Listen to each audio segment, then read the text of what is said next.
శుభోదయం. Global బెతేనియా Calvary ministry తరపున ఈ ఉదయకాల సమయంలో మరొకసారి మీ అందరితో కూడా కలుసుకొని దేవుని యొక్క పరిశుద్ధమైన మాటలు ధ్యానించడానికి దేవుడు నాకు ఇచ్చిన మధురమైన అవకాశాన్ని బట్టి దేవుడికి ప్రత్యేకమైన వందనాలు తెలియజేస్తున్నాను. ఈరోజు కూడా పరిశుద్ధమైన వేద గ్రంథంలో నుండి మరొక చక్కటి మాటను చదువుకుందాం. ఎఫెసీయులకు రాసిన పత్రిక 5వ అధ్యాయము 27వ వచనం. నేను చదువుతున్నాను, దయచేసి గమనించండి. ఎఫెసీయులకు రాసిన పత్రిక 5వ అధ్యాయము 27వ వచనము.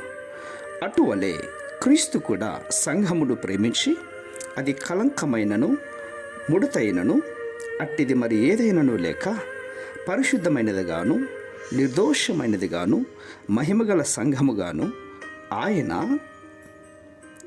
తన ఎదుట దానిని నిలవబెట్టుకోవాలనని వాక్యముతో ఉతిక స్నానము చేత దానిని పవిత్రపరిచి పరిశుద్ధపరచుటకై దాని కొరకు తన్ను తాను అప్పగించుకొనెను. దేవునికి మహిమ కలుగునుగాక.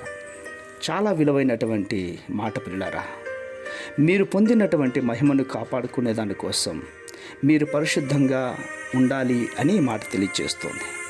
పరిశుద్ధతకును మహిమకును మధ్య ఎడబాపలేనటువంటి సంబంధం ఉంది.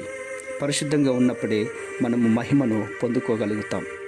యేసుక్రీస్తు వారు కార్చిన రక్తము మనలందరినీ కూడా పరిశుద్ధంగా ఆస్వాదించునుగాక. ఇందాక చదువుకున్నటువంటి వాక్య ప్రకారంగా మనందరి జీవితము అమర్చుకోవాలి. పరిశుద్ధాత్మకు సమర్పణగా ఆయన రక్తమునకు పాత్రధారిగా మనం జీవించాలి. దేవునికి అనుకూలమైనటువంటి జీవితాన్ని మనందరం కూడా జీవించడాని కోసమే ప్రయత్నించాలి. అవును ప్రియులారా, మనం ఇందాక చదువుకున్నాం కదా, కలంకము ముడత అట్టిది మరి ఏది కూడా లేకుండా మనం చూసుకోవాలి. పరిశుద్ధమైనదిగాను నిర్దోషమైనదిగాను మహిమగల సంఘముగా ఉండాలని యేసు ప్రభు వారు కోరుకుంటున్నారు. మరో మాటలు చెప్పాలంటే డాగు మచ్చ మడత అట్టిది ఏది కూడా మనలో ఉండకూడదు. అవును, హృదయం యొక్క ఆశ, శరీరక ఆశ, అసూయ, డంబము ఇవన్నీ కూడా మనలో ఉండకూడదు. మీరు శరీరానుసారంగా ప్రవర్తించినట్లయితే చావవలసినటువంటి వారు కానీ ఆత్మచేత శరీర క్రియలు చంపినట్లయితే కనుక మీరు జీవిస్తారు అని వాక్యం మనకు తెలియచేస్తుంది. అవును, దేవుని ఎదుట మహిమ కలిగిన వారమై నిలిచి ఆయన చిత్తాల ప్రకారంగా మనము పాప విముక్తి కలిగిన వారమై మంచి అలవాట్లకు కలిగిన వారమై జీవించాలి. అట్టి కృపలో వాళ్ళందరినీ కూడా దేవుడు నడిపించి ఆశీర్వదించి మహిమ పొందుకొనుగాక.